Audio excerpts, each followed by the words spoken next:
네, 이 시간은 투자자분들이 눈여겨보면 좋을 이슈 진단과 함께 관심 종목까지 살펴보는 시간인데요. 도움 말씀 위해 리서치 아름 최송환 대표 나와 있습니다. 어서 오세요. 안녕하십니까? 네. 안녕하십니까? 자, 7월이 시작이 네. 됐습니다. 휴가 계획 세우셨나요? 네, 저는 아직 못 세웠는데요. 저희 직원들은 지금 휴가 계획 세우느라고 벌써 아주 바쁜가요? 네, 바쁘게 지내고 있습니다. 본격적인 이제 여름 휴가 시즌이 이제 네. 시작이 됐는데 경기가 어렵기는 하지만 많은 분들 벌써부터 이렇게 휴가에 대한 계획도 세우고 관심이 지속적이에요. 네, 맞습니다.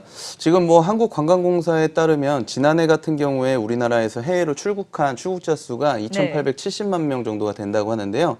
올해에는 뭐 3천만 명이 넘어서는 수준으로 뭐 예상이 많이들 되고 있고요. 네. 이 중에 가장 특징적인 부분들이라고 하면 이제 자유여행의 비중이 상당히 높아지고 있다는 점인데요. 네. 최근에는 40대, 50대 여행객들도 자유여행을 많이 이용하면서 지금 자유여행의 비중이 한 60%를 넘어설 것으로 이렇게 전망을 하고 있습니다. 네. 지금 이렇게 자유여행에서 가장 중요한 요소가 아무래도 이제 비행기 티켓이라든지 가면은 숙박을 어디서 할 건지 그렇죠. 호텔을 고르는 일이 가장 이제 핵심적인 요소라고 보시면 될 것 같은데요. 네. 그래서 최근에 TV에서 광고들을 많이 하고 있는 상황입니다. 우리가 이렇게 그 여행 시장의 광고 트렌드를 보면은 네. 뭐 시장이 어떻게 변하는지를 알 수 있는데 과거 같은 경우에는 이제 패키지 여행이 많이 성행을 하다 보니까 하나투어라든지 모두투어 같은 이런 전통적인 그 여행 산업들이 네. CF를 많이 이제 나왔었던 부분들이 있었고요. 지난해까지만 하더라도 이제 노랑풍선이라든지 참 좋은 여행에서 이제 직판 여행을 많이 홍보를 했었습니다. 네. 근데 최근에 들어서는 뭐 그 CF를 많이 보셨겠지만 호텔스컴바니라든지 호텔스닷컴 그리고 트립하고 같은 네. 이런 전문적으로 뭐 호텔 숙박을 이렇게 거래할 수 있는 그런 중개 사이트들이 최근에 많이 광고를 하고 있는 그런 상황입니다. 네, 정말 그런 것 같아요. 방금 말씀해주신 뭐 호텔스 컴바이니나 트립하고 이런 업체들이 사실은 해외 업체이지 않습니까? 네, 맞습니다. 네. 모두들 이제 해외 업체라고 보시면 될 것 같고요. 네. 해외에서 유명한 그런 온라인 여행사가 보유하고 있는 그런 브랜드들이다라고 보시면 될 것 같습니다. 우리가 이제 아무래도 여행객들이 해외로 그 나가면서 네. 숙박이나 이런 것들을 많이 준비를 하기 때문에 어떻게 보면 해외 업체들이 지금 많이 선점해 있는 그런 상황이라고 보시면 될 것 같고요. 네. 미국의 나스닥에 상장되어 있는 대표적인 여행사로 우리가 이제 부킹홀딩스라든지 익스피디아 그리고 시트립 같은 종목들에 대해서 많이 이제 말씀을 드리고 있는데 네. 부킹홀딩스 같은 경우에는 세계적으로 유명한 호텔 브랜드인 아고다라든지 뭐 호텔스 컴바인을 브랜드를 가지고 있는 그런 업체다라고 보시면 될 것 같고요. 네. 나스닥에 상장되어 있는데 시가총액이 지금 하나로 90조 원에 달합니다. 그리고 익스피디아 같은 경우에는 우리나라에서 우리도 뭐 잘 알고 있는 호텔스닷컴이라든지 네. 그리고 트립하고 브랜드를 가지고 있고 뭐 시가총액으로 보면 23조 원 정도로 평가를 받고 있습니다. 그리고 중국 업체 시트립도 나스닥에 상장이 되어 있는데요. 해당 업체도 23조 원 정도 규모로 어떻게 보면은 시가총액이 국내의 여행 업체들보다는 상당히 큰 규모로 거래가 되고 있습니다. 네. 뭐 이들 업체들 대부분이 이제 항공권 판매 사업서부터 시작을 해서요. 지금은 호텔 숙박권이라든지 렌터카 그리고 현지에서 이런 액티비티 이용권까지 뭐 동시에 거래할 수 있는 그런 플랫폼을 구축하고 있다는 점이 상당히 고무적인 일인데 네. 이렇게 성장을 할 수 있었던 부분들이 이제 해외로 그 여행을 가고자 하는 여행객들이 이제 티켓을 구매한 다음에 네. 이제는 가서 숙박을 어떤 걸로 할지 렌터카를 어디서 구할지 그리고 현지 체험은 어떻게 할지 하는 그런 고민들을 네. 한 번에 이제 해결해 줄 수 있기 때문에 이렇게 좀 성장할 수 있었다라고 보시면 될 것 같습니다. 네. 그렇다면 국내에서도 이제 자유여행 비중이 늘어나고 있는 네, 추세인데 맞습니다. 국내에서도 성장할 수 있는 업체들이 있지 않을까 하는 생각도 들거든요. 예, 뭐 네. 전통적인 그런 그 여행 업체들보다는 저희는 이제 인터파크라는 업체에 주목을 많이 하고 있는데요. 네. 인터파크야말로 어떻게 보면은 기존에 우리가 말씀드렸었던 그런 글로벌 그 온라인 여행사들과 같은 모습들을 지금 진행을 하고 있습니다. 인터파크는 국내에 이제 그 항공권 판매 시장에서 점유율 1위를 기록하고 있고요. 35% 정도를 기록을 하고 있습니다. 네. 그리고 동사가 가장 이제 좀 강점이라고 볼 수 있는 부분들이 공연 티켓 판매 시장에서 한 75% 정도의 점유율을 확보하고 있는 그런 사업자이기 때문입니다. 그래서 여러 가지 이제 상품들을 기획을 할 수가 있는데 예를 들자면 뭐 최근에 BTS가 상당히 인기를 끌고 있지 않습니까? 네. 그래서 해외에서 국내 BTS 공연을 보고자 이제 방문을 하는 여행객들에게 네. 티켓을 이제 공연 티켓을 많이 확보를 하고 있기 때문에 공연 티켓뿐만 아니라 뭐 호텔이라든지 아니면 비행기 티켓까지 네. 여기에서 원스톱으로 이제 구매를 할 수 있는 그런 플랫폼들을 지금 준비를 하고 있고요. 네. 이런 부분이야말로 어떻게 보면은 해외에 그런 글로벌 온라인 여행사들을 좀 경쟁 우위로 만들 수 있는, 그러니까 공연 같은 그런 점유율들을 많이 확보하고 있으면서 네. 뭐 해외 업체와 동등하게 그 이상으로 견줄 수 있는 그런 경쟁력을 확보했다는 점에서 뭐 상당히 주목을 봐야 될 그런 요소다, 이렇게 보시면 될 것 같습니다. 네. 그렇다면 구체적으로 인터파크의 주요 사업에는 좀 어떤 것들이 있습니까?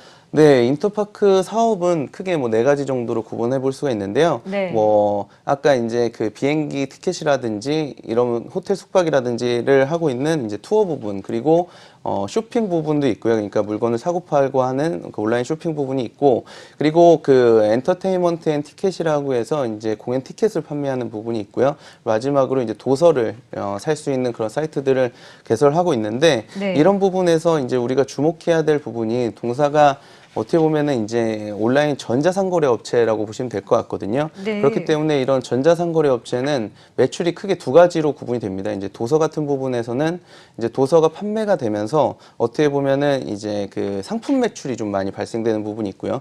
그리고 투어 같은 부분에는 이제 항공권을 100만 원 주고 팔다고 하더라도 이 100만 원이 전부 다 매출로 기록이 되는 것이 아니라 수수료인 이제 5% 정도만 매출로 기록이 되기 때문에 어떻게 보면은 이제 수수료 매출 부분이 따로 발생이 되게 됩니다. 그래서 수수료 매출과 이제 상품 매출을 좀 구분해 보실 필요가 있고, 이런 부분들을 우리가 가치 평가하기 위해서는 전체적인 이제 거래 볼륨을 보는 영향들이 많이 있거든요. 그래서 네. 이런 거래 볼륨들이 최근에 동사가 많이 증가를 하고 있다는 점이 상당히 고무적인 점인데, 네. 지난해 동사의 거래 총액이 이제 3조 9천억 원 정도가 됐었습니다. 근데 올해에도 10% 정도가 성장해서 4조 3천억 원에 달할 것으로 전망이 되고 있거든요. 네. 그래서 이런 부분들이 어떻게 보면은 동사의 그런 고성장 동력이 되지 않을까, 이렇게 좀 판단하고 있습니다. 네.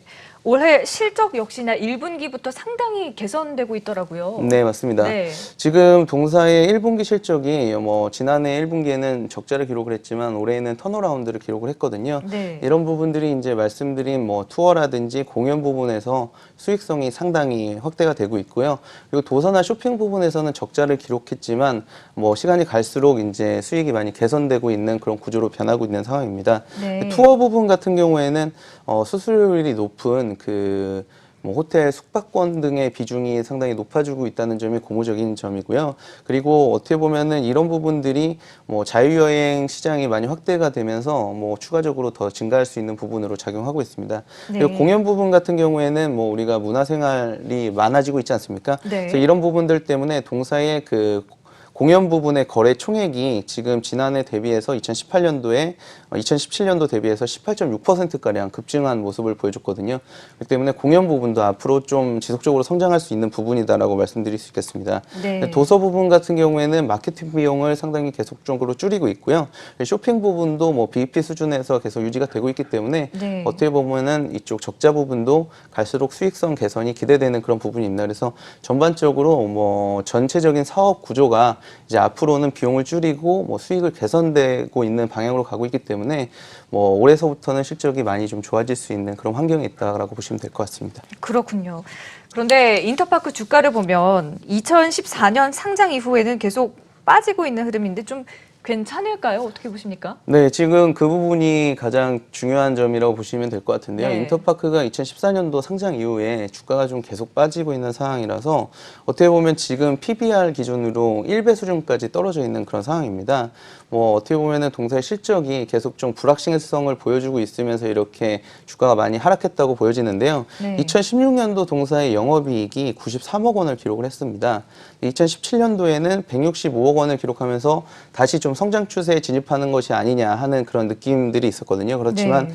2018년도에 다시 영업이익이 44억 원으로 떨어지면서 어떻게 보면은 시장에 상당히 불안감을 좀 가중시켰다라고 보시면 될 것 같고요. 네. 하지만 이런 부분들이 이제는 뭐 재평가받을 수 있는 요소들이 많이 좀 있을 것으로 보고 있기 때문에 이번 휴가철을 맞이해서 저희들이 좀 주목해 보면 좋겠다라고 말씀드릴 수 있겠고요.